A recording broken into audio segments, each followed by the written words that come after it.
Welcome to this episode of the Down the Pub podcast. On this episode, I'm joined again by Derek Simon. He of Wanderers fandom and also a Tides big fan now. Welcome back to the show, Derek. Thanks, Santo. Thanks for having me back. Yeah, so we've got a bit of stuff to get through this week. So we've got. I want to talk to you about your trip to Wembley. Obviously, the Wanderers trip to Quebec. You've done all the stuff. I'm just going to listen to what you're talking about. And then, did you go to the Canadian men's training session as well? I did go to the Oh, CANMNT training okay. session. So yeah, so we'll get we'll get your thoughts on all the stuff that I wanted to do but I couldn't. So first of all, congratulations to the Mighty Dons. They've made it into League One. It looked. It looked like they weren't going to do it because they kind of a bit of a tail off towards the end of the season there, but they good old Johnny Jackson got them back on form and got them promoted. So tell us about your day and the lead up to the final there at Wembley.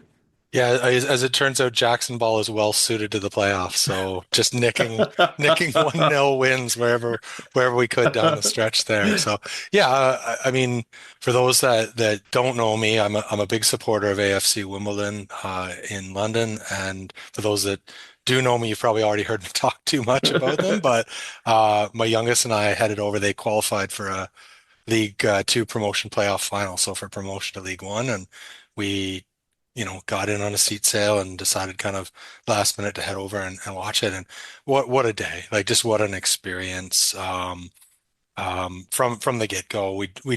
I'd been over in October with a friend and we'd gone to an away game with some Wimbledon supporters and met a few folks. And so met up with or ran into all the supporters we'd kind of met on our trip in October. So got to see lots of folks we'd met before, made some new friends. We got on the subway, got on the tube to go to the game, and we're just settling into the subway car. There's some other supporters further down, Wimbledon supporters further down the corridor. One of them shouts out, "Derek!" And I turn and I look and I don't recognize this guy. Turns out he knew me from the fan Facebook group. And so he starts introducing me to a family, got a pub recommendation from him. So we go to this pub, the Green Man, which is apparently this legendary pub that England went to after they won the World Cup and Wimbledon went to after the 88 FA Cup victory. And so we go there and we're walking and from more than 10 minutes away, you can hear the chanting and you get there and it's Oh just my God. absolutely indoors and out packed with supporters and just a great experience. And then eventually, made our way down to the stadium, walked down Wembley Way, and 29,000 strong, which for a League Two Wow. club, 29,000, which only came back from the ashes 23 years ago, and have 29,000 folks out at Wembley cheering them on, and the atmosphere was just cracking. And yeah, we had a great day, and obviously the win and getting promoted was kind of the cherry on top of the whole thing. So just a fantastic day, start to finish.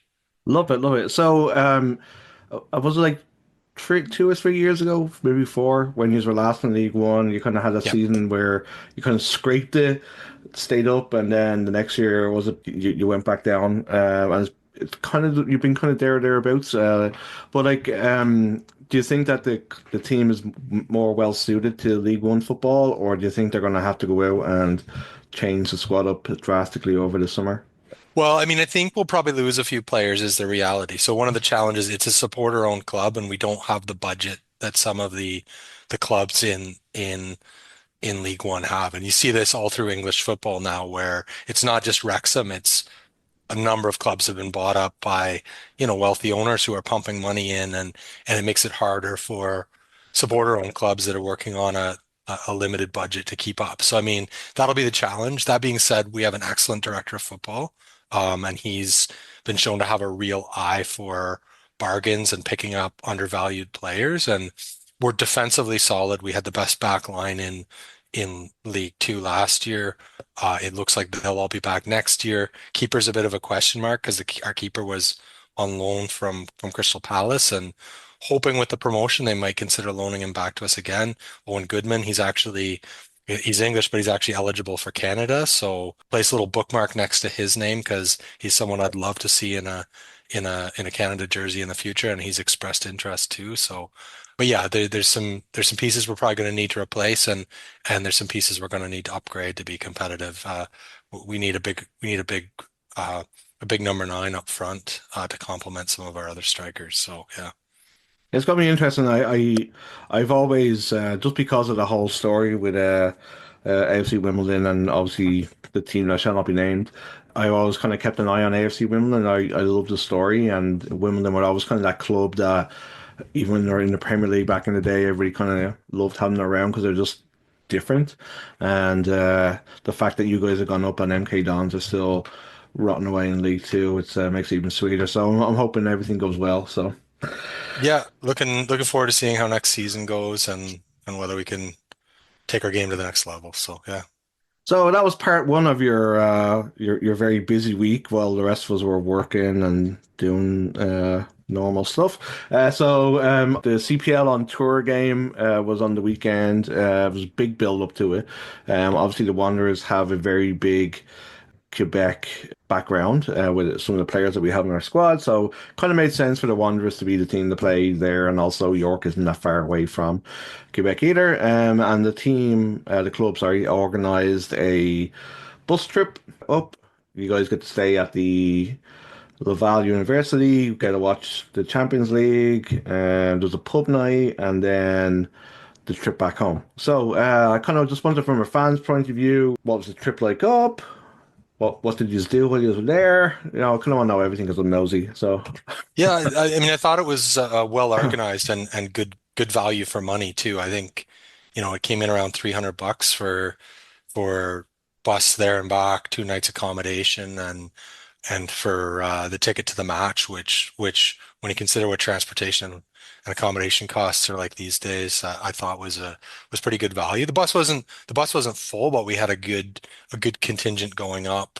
Um, ride went smooth. It actually didn't feel like 10 hours going up because there was lots of supporters on the bus you've met before. There was people that I knew by name or reputation or from social media that I hadn't met before that I had a chance to get to know, which was fantastic. And so, we were just chatting and sang a few songs and might have had a few recreational beverages on the way up. Our bus driver was a gem. His name was Nigel, and I get the sense that he liked us too because at some point over the weekend he sort of said, if you do one of these trips again, you're allowed to request a specific driver. You can request us by name. And we said, Nigel, are you telling us you'd like us to request you next time? So I'm just letting you know. I'm just letting you know what your options are, That's right? So awesome. I love so I it. think that I think the bus driver took a liking to us, and but yeah, nice trip up. And then, as you mentioned, on the Friday night there was a pub night. So down in Irish pub down in Old Quebec, beautiful old building. Old Quebec, if you haven't been there, is like the old town is old windy cobblestone streets. It's quite a bit of it's pedestrianized within, the old city walls and stuff like that, and just a nice spot. Lots of folks that hadn't taken the bus up but had either driven up or flew in or were coming from other spots met us for the pub night. The coaching staff even dropped by for a little while to say hello, so we got to chat with some of them. And not to bring us back to our other conversation, but one of the things I'd forgotten, so I got chatting to the coaching staff, met Gio for the first time, really nice guy, great football brain, great guy to talk to football about. One of the things I'd forgotten was that when the when the Wanderers were in England for their preseason, they went to watch Wimbledon.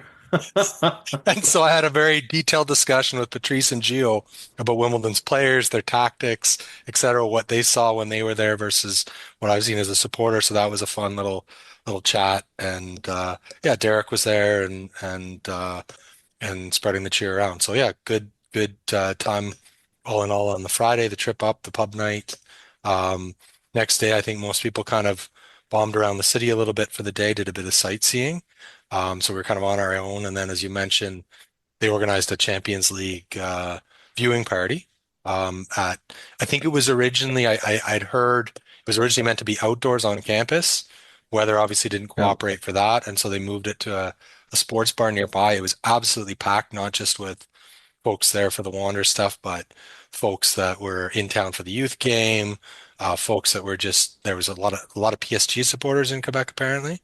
And makes so the bar sense. was huge bar, absolutely packed, great atmosphere, great time. So Yeah. How was the I guess my most important question, how was the Guinness in Jerry's Bar?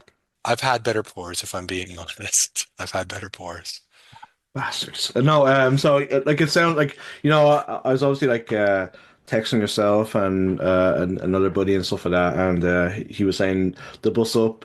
Did you? I think you guys maybe just stopped off close to Moncton or something like that, Yep. and might have done a recreational drink run. And he said like once that happened, he said like it kind of all came together and everybody had a blast. And as you said, like it's kind of I think it's one of the aspects of the Canadian, as been mentioned before, the Canadian Premier League is that we don't, with away games, obviously it's very, very difficult for us to do that. And it's a Yep. big part of the culture Yep. at home and in the UK and stuff like that, where you do get to meet those people, kind of in the different bases, like, on a bus or on a train when you're heading up to, and it's kind of a bit more camaraderie because you're kind of entering enemy territory. So it's Yep. like, so yeah, so it's kind of cool that you got the chance to do that and kind of bring it along. When you got to the stadium, there's obviously talk of a team in Quebec City. That's kind of like it's kind of a lot of people are thinking because they did CPL and Tour there that a franchise would open up. So I kind of want to get your thoughts on what the facilities like were at the game. What was the game day build up, crowd and stuff like that? What was that like? Yeah, the crowd was decent for starters. So, I mean, I think the reported attendance was 7,200, and I was told that as of the day before, they had about 6,500 sold. So they were even selling tickets the day Nice. of, which is surprising given the weather forecast. I would say it wasn't like it didn't look like that many. I wouldn't guess that too many people stayed away because of the weather. I did see some people leave at halftime, and frankly, I can understand that, but because it poured, it really did pour. Um, but I thought the turnout, in spite of the weather, was quite good. The fans were quite enthusiastic and vocal. Like there was good crowd engagement. And I think it's a good market for it. Like it's a good size, and it's similar to Halifax in the sense that you don't really have many. You're not competing with an NHL team or like a high level professional sports team that dominates the market. Like you've got an opportunity to go in there to a market that's been crying out for a professional sports team, and everyone I talked to that was from Quebec kind of had that sentiment as well, that the market is ripe for it. You could tell that a lot of the players that are from there had good family support there too, which is nice. The facility's not quite there in terms of what you'd need for CPL. I don't think like um I mean it's wood benches and on gravel essentially, and so with the weather it got a little muddy and you're a little exposed. And I know the Wanderers grounds can get a little wet too sometimes, but bit of a design flaw. So there's an upper tier of stands on the one side that kind of goes up and above, and it sort of creates a concourse area underneath where you can actually shelter. The problem is the drain pipes from the upper thing drain right into the concourse area. So even if you were trying to shelter from the rain, you're standing in a puddle. So I mean, stuff that can be addressed, right? Stuff that can Yeah. be addressed, but the facilities would probably need to be a bit of work to get them up to a CPL standard, I would say. But beyond that, and we had a good contingent. There was a good section of Wander supporters out. I think those of us that had traveled up were joined, like I said, by others that came in other ways. But I think sort of friends and family of players, and then I think some local fans just kind of got caught up in the enthusiasm because we were there and we were loud and we were visible and we were doing some of our cheers in French and stuff like that. And I think it really Nice. pulled the crowd in, and so by the end of it, a lot of the kids who were maybe neutrals at the beginning were chanting along with us. So yeah, it was great. Being honest, like when I was watching it on TV, you could really hear the Wanderers fans, you could hear the chants and stuff like that, and it kind of really added to the atmosphere because it's difficult when you have a neutral ground thing like that Yeah. for the fans to kind of they'll show up in numbers, but to get them into it and backing somebody, it's kind of a little bit more difficult. So the fact that you guys were there, I think was a bit of a masterstroke to stick some beers into you at the Champions League game and then get you out to the Yeah, I not in don't the know if rain. the club may not have made money on the trip. I don't know, but like in terms of an investment in getting buy-in from people in Quebec into the product. Like I think having a really strong contingent of Wander supporters there to show people what a good game day atmosphere can be like was was really helpful. So at least that's the way I felt. Obviously, I'm a bit biased, but like I do think in terms of showcasing the product and getting people on board that, it was well worth it as an investment to get us there and show folks in Quebec what they could have as well, right? So Like 7,200 brave souls stood out there in the piss and rain, and you could see like how bad it was, like because obviously they tried to black out the CFL stuff on the pitch, and then it obviously all all washed all away. that washed away, and yeah, and it made conditions very difficult because I saw some of the pictures that were floating online there from the club and the CPL. The pitch didn't look the greatest either. Like it kind of looked a little bit, and it's kind of odd, obviously, because it's a all-weather pitch, but it just didn't look that great for football. It's kind of like obviously they probably use different turf for CFL. I don't know, but it looked a little bit weird. And um, when it came to the game, we didn't seem to adapt as well as York to it. Would that be a fair statement? Yeah, I don't like I haven't I was trying to say I do think York's game maybe suited the rain a bit better in the sense that like the water has an impact on the pitch. Sometimes it slows it down, sometimes it just speeds it up depending on what the conditions of the pitch are like. And our game is a heavy pass, it's based on a lot of quick passing and ball movement. That's tougher to do in those types of conditions. And I haven't watched enough York game to know whether they play it through the air more all the time or whether that was just a tweak they made for this particular match, but it did feel like their tactics maybe suited the conditions a bit better than ours. That being said, I mean the second goal was a bit of bad luck perhaps, and so it wasn't. I mean, it was maybe closer game than the scoreline suggested. We did put together some decent passages of play at time, but yeah, it did feel overall like maybe York's tactics suited. And like I said, I don't know if that was an adaptation or just good luck in terms of their usual tactics happen to suit the weather. So Yeah, it was an odd game. Like obviously, like watching from home.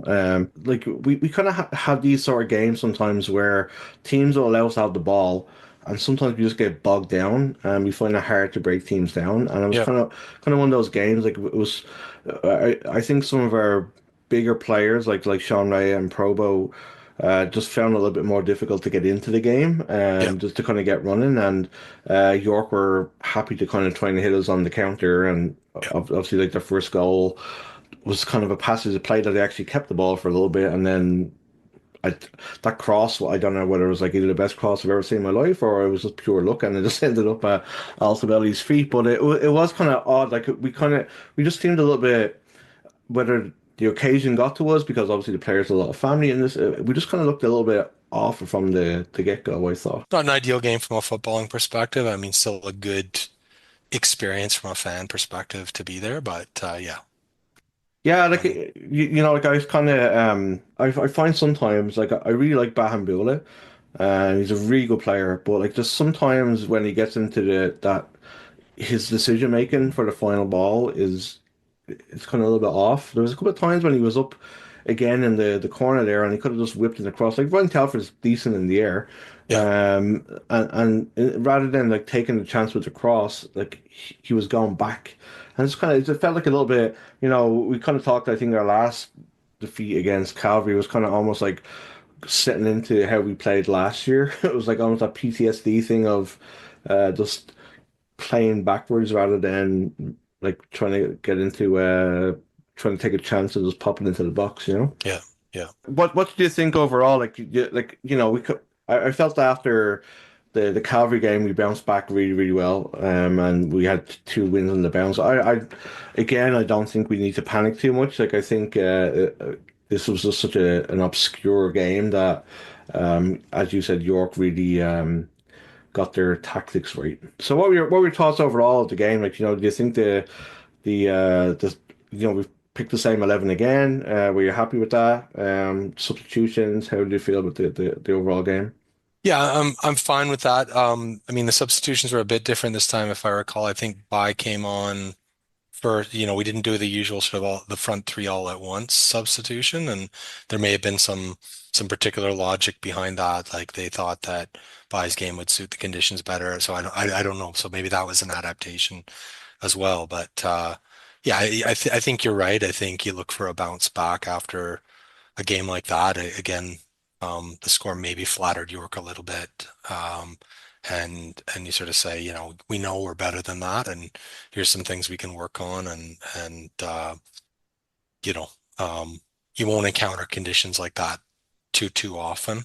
Um, so, you want to be prepared for them next time they come, but I wouldn't expect it to be a frequent occurrence the balance of the season. So, I still think the overall game we're playing is our overall style of play is still exciting to watch and seems to work in large measure. So I wouldn't be hitting the panic button or overhauling things based on that result. Might see a few tweaks, but yeah, Yeah, again, like like there's the league is so tight. Like it still feels like anybody can take points off anybody, and the fact that yeah, we're in second, and we've been playing really, really well. I think again, I just think that the way we're bouncing back from these games is totally different to the way it was last year, where we were kind of almost feeling sorry for ourselves. And, yeah. it's just like we kind of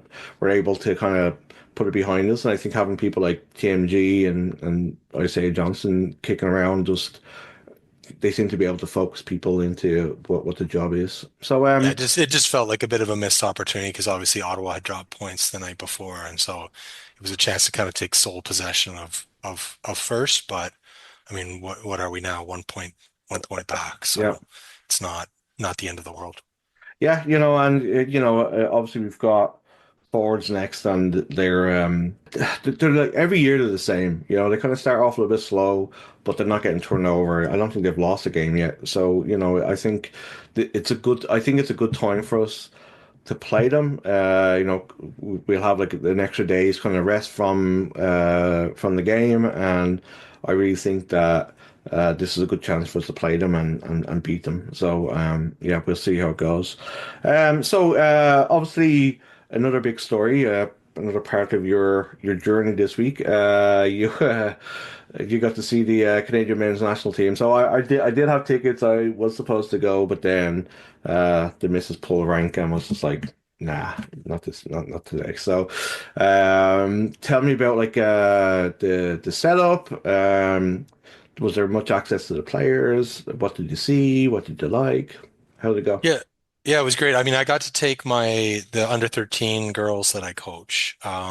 So Tuesday was our usual practice night, and when I saw it conflicted with the open training. I said, well, that's too bad because I wanted to go to the open training. And then I remembered, well, I'm the head coach and I can decide that if I've we're got the going to the power. training session instead. So that's why I canvassed the players, and that was something they wanted to do. And Nice. so it was actually a great team outing and a team bonding experience for starters, because these are all players that haven't played together before, so they got to know each other a bit better and see how a top level team trains.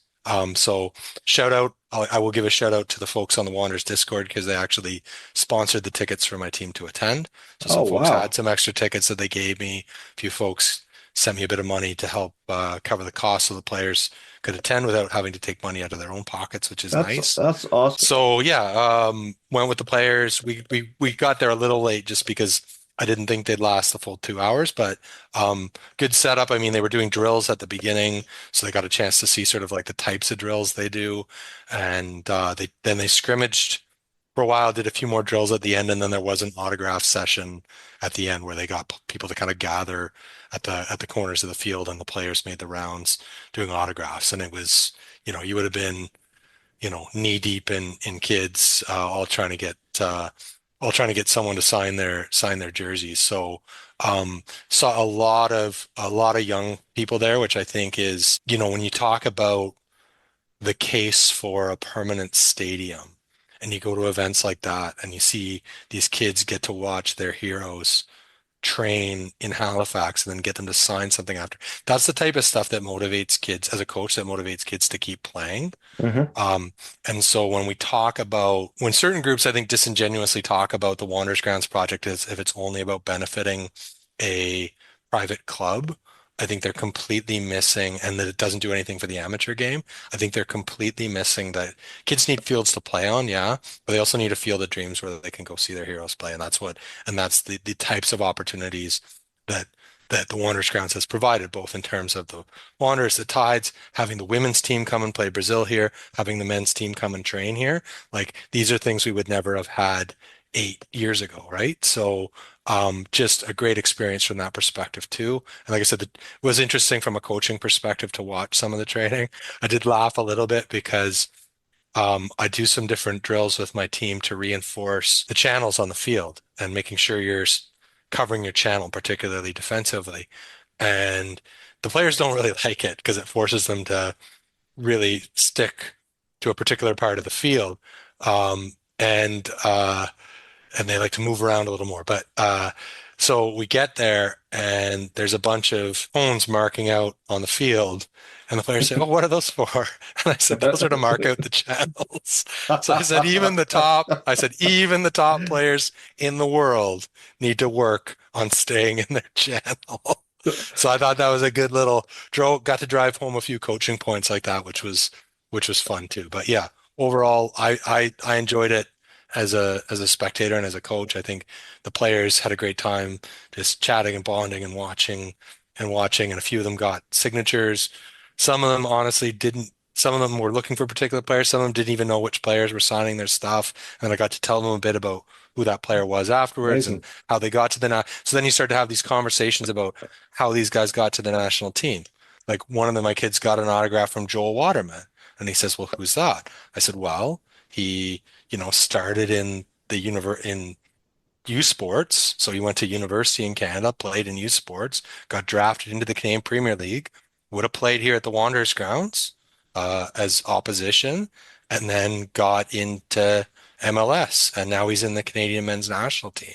So to explain and that similar players are available on the women's side of the game too, right? So for these kids to understand that the the they can go the university route, that the players they're watching today at the grounds might be in the national team tomorrow. Those are really important lessons too. It's really important that the Canadian men's national team aren't Toronto centric, and it is important that they go and visit different parts of the country to kind of let people see what's going on. And I think the Wanderers did it, like obviously they were involved in putting the whole thing together, did a really good job. Like I saw a post there from Matt Fegan who was like, build it and they will come back to your field of dreams thing there, and it's incredible, like I was looking at the photos and all that kind of stuff, and you're seeing top level players in Halifax doing proper training. It wasn't, I don't think it was just a showpiece or actually properly training, Yeah. because they've got like a couple of big matches coming up, and I think it's really amazing for the city that we had them here. But again, to your point, and I feel like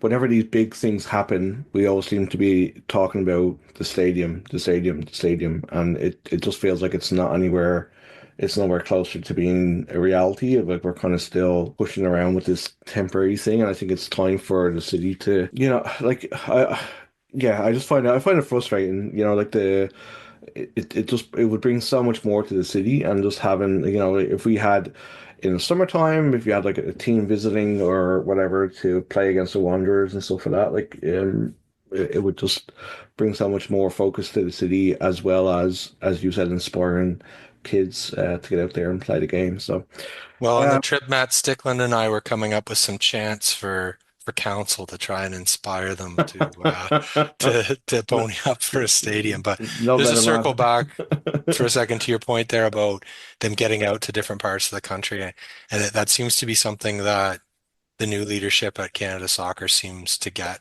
in a way maybe the previous leadership didn't. And you hear Jesse Marsh talking about it, you hear Kevin Blue talking about it, like, and you see the women's team getting out to other places as well. So if you're going to be a national team, you got to visit different parts of the country and you got to build that support. And again, there's lots of kids there. There's lots of kids there yesterday that were there to see their heroes. There's lots of kids who were getting to see that team in person for the first time in their lives. And that makes a big difference in terms of building the support too. So So happy that it happened for the city, and it definitely. I saw a lot of the photos, and it seemed like a good mixture of young people, a little bit older people. Obviously there was Wanderers fans there too, but just the fact that the kids get out there and get to see these people, and as you said, like learn their story and like the kind of work that goes into it. It's not just one day you turn up on TV and you're a superstar. There's a lot of work and behind the scene that goes into it, and the fact that they got to see the same drills that you're doing. It'll make your hopefully make your life a little bit easier. So yeah, yeah, so we were supposed to have Dave finishing on tonight, but he's away having dinner with Jesse Marsh and the crew. So that's why it's just me and you tonight. But yeah, it's been a great week for the football in Canada. Like I think the CPL on tour, I kind of was. I'm kind of still on the fence with like a little bit. Like you know, it's kind of feels a bit gimmicky, but I think the way they did it this time really worked. I think the Wanderers were a good team to pick for it. yeah, It's brought like a lot of energy into the city there. Like obviously trying to branch out into Quebec and get a franchise going. Uh, I think maybe Mr. Noonan probably fell on the sword on his promises for franchises. I think it's a very dangerous thing to say because everybody's really interested in the league growing and having more teams to play because obviously it's just 8 teams, but it's very difficult to make promises like that because yeah. there's so much that goes into it. And I think maybe he fell on his sword a little bit about over promise and stuff. So I really hope that we do need a club in Quebec just to kind of make the league whole. So and let's hope that this helps to get that one step closer. So Derek, I don't know if you want to talk about any Tide stuff because I think there's a game tomorrow night, and then we had a game last week, but Yeah, I think there was one game since we last recorded, and then we were into international window for the women. So a number of the yeah, players have been off on international duty. I think Annika Toth I think she was on the bench for both of them, but she was with the Slovakian national team, and I did see Millie Clegg scored a goal for New Zealand. So a nice goal. So good to see. I think she's certainly capable of potting them when she gets the service. So, um, but yeah, another game coming up soon. So probably more to talk about in the near future. yeah, and obviously, congrats to speaking of international, congrats to uh, Andre Rampersad being called up again for Trinidad for World Cup qualifiers, and I think the Gold Cup as well. So, yeah, so thanks for hanging out. Thanks for doing your travel blog. Uh, I I got to be the homebody and just get to listen to all the fun that you had. So yeah, man, I really appreciate it, and we'll catch up next week on Tides and Wonders. Sounds good. I got no football related trips planned for the near future, so I won't be. I won't. No more opportunities to make you jealous. I'm sure you'll find something. Cheers, buddy. All right. Appreciate it, man. Talk Thanks, soon. Andy. Take care.